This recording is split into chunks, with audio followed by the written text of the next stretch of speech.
So Jude, you talked to us about the bells on the tunic, on the trim, on the tunic of the high priest, and what were they about? And you brought us multiple commentaries from rabbis of previous generations who had ideas about what these bells were about. And one was from Jacob Tzvi Mecklenburg, who talked about the idea that maybe the bells were to remind the priest of his responsibilities. And you brought us Chizkuni, whose name you pronounced perfectly, who talked about the idea that maybe the bells were meant to be alerting everybody that, wow, it's time for the service to begin, like kind of like an alarm clock or like an alarm bell. And I want to point out that in the time of the tabernacle, the priest's bells were just one kind of sensory experience. There were actually a whole range of sensory experiences that were happening simultaneously. They had the smell of incense and the smoke from the altar. They had the touch of putting their hands on the heads of their animals. They had the sight, the lights of the menorah, the colors of the thread that we read about today, the precious metals and stones. They had the taste, actually, of the sacrifices. We won't get into that so much, but they did. Today, in the way we've kind of made our version of that, we've actually focused a lot more on sound than on any other sense. We have here the beauty of our sanctuary, what we can look at for sure, the windows, the lights. We can see the Ner Tamid, the eternal light. We can see the ark with the beautiful Torahs in it. We don't have so much in the way of smell. We don't have so much in the way of touch, though you did carry a Torah scroll today. So I hope some of you are tasting the sweet candies. That obviously is a traditional part of Judaism. And afterwards, we have a kiddush where we also get to taste. But most of our investment is in sound. Our animal sacrifices have been transformed into what we think of as the sacrifices of our lips, the words of our prayers, and those are almost always said in the form of song. And our Torah isn't just read, it's chanted, as you did beautifully today, according to a trope system that isn't in the scroll itself, but that has to be memorized along with the vowels and the punctuation. But we turn our words into music often in the way that we come together. And then even your Devar Torah today, Jude, was both words and music. And I want to think about that, about how much we've invested in sound and what that's about and how we can use sound and how sound affects us. And when we get to the time to dismiss the kids, maybe someone will wave from the back because this is not going to be less than 5 minutes. So what can we learn about how to effectively use sound, given that we've boiled down most of the other sensory experiences to sound, and that's mostly what we use to move each other and to try to be moved. So Ramban said about these bells that they were about reminding the high priest that he was primarily about service. That in the court of a king, it was actually only the servants who came in sounding a bell. The monarch never made a sound. They didn't have to.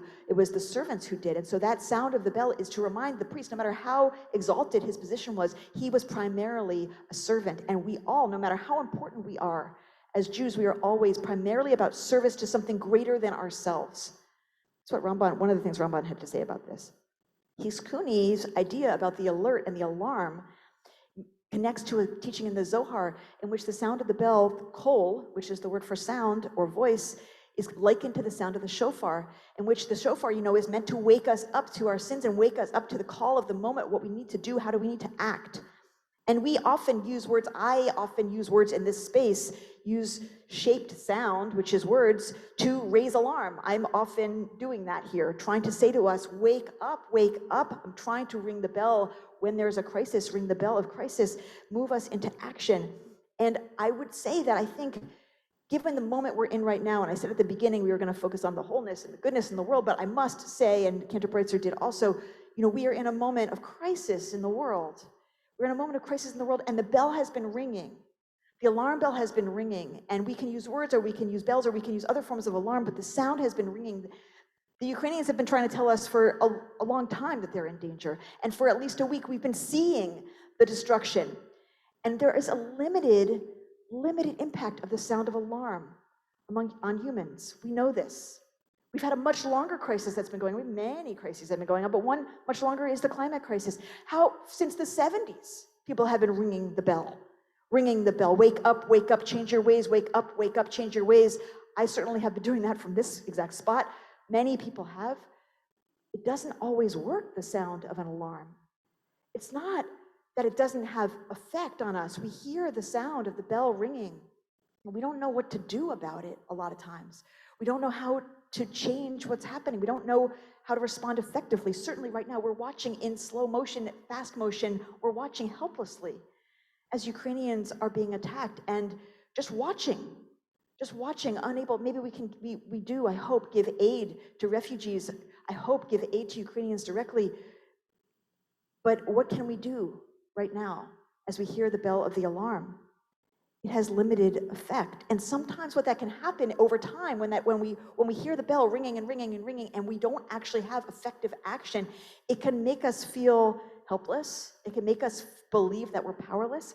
And it can make us feel that we must not really care. Because if we really care, we'd do something. And we can falsely take on the idea, well, we must not really care, and then start to ignore the bell. We go on with our lives because we just don't know how to effectively respond to the sound. And I want to point out something about the priest's hem, which I think can get us out of that idea, which is that it wasn't just bells on the hem of the tunic, but the bells were interspersed. In between every bell, there was a pomegranate, a golden pomegranate. So what was that about? So one of the ideas in our tradition in the Talmud is that everybody is like a pomegranate. Talmud says even the sinners among our people, even the worst people are like a pomegranate. In what way? That they're full of mitzvot. They're full of the potential of good action. Even if they don't think that about themselves, even if they think, you know what, I'm actually not somebody who does that much, I'm not somebody who is so good or whatever else. Every one of us is full of seeds that can become good action, that can bring love into the world, that can be action that responds to the moment. Every one of us, even if we're not aware of ourselves in that way. And there's a Hasidic story that someone came to a Hasidic Rebbe, and said, you know, I'm not so comfortable with this teaching in the Talmud that even the sinners among our people are full of mitzvot. I don't really think I believe that. And I don't like this teaching. And the Rebbe said, I also don't like this teaching, because given that everyone is full of potential mitzvot, why would we ever call them sinners? It's a beautiful story, and the idea that all of us have this good inside of us. All of us have this desire to care and to act and to make it better. Every one of us would want to stop what's happening in Ukraine. Every one of us wants the world to be better than it is. Every one of us wants to reverse the climate crisis. Every one of us wants to use our hands and our voices and our hearts and our love and our action to make the world what it should be. And there are real limiting factors on us, but it also doesn't mean that we don't care, and it doesn't mean that we can't actually find a way. We just have to keep trying. We just have to keep believing that we are full of these mitzvot, that we are full of these seeds for change, all of us, every one of us. And none of us should ever come to believe about ourselves that we don't care, or that there's nothing we can do, because we're just bursting with seeds of sweetness and goodness and love. And I am actually about to wrap it up. And so the last thing I want to say is that, so the bells and the pomegranates are in communication with each other. And then the bell perhaps was less like an alarm bell and more like music, as you taught us, Jude, more like music. And music brings together one sound with other sounds. It's a sound that invites in other sounds. As Cantor Breitzer invited all of our kids earlier today to sing with him, music invites all of us, and everybody can contribute to music. It's not just one sound. And when we make music out of sound, turn it from an alarm into a song, well, then that lifts us all up together, and we all know there's a role to play in the collective harmony. We bring all of those seeds in us, all that goodness, and we can be inspired to feel and remember that we are in service of something bigger. And everybody has a voice to add to the sound that we make together. May we raise our voices in this time.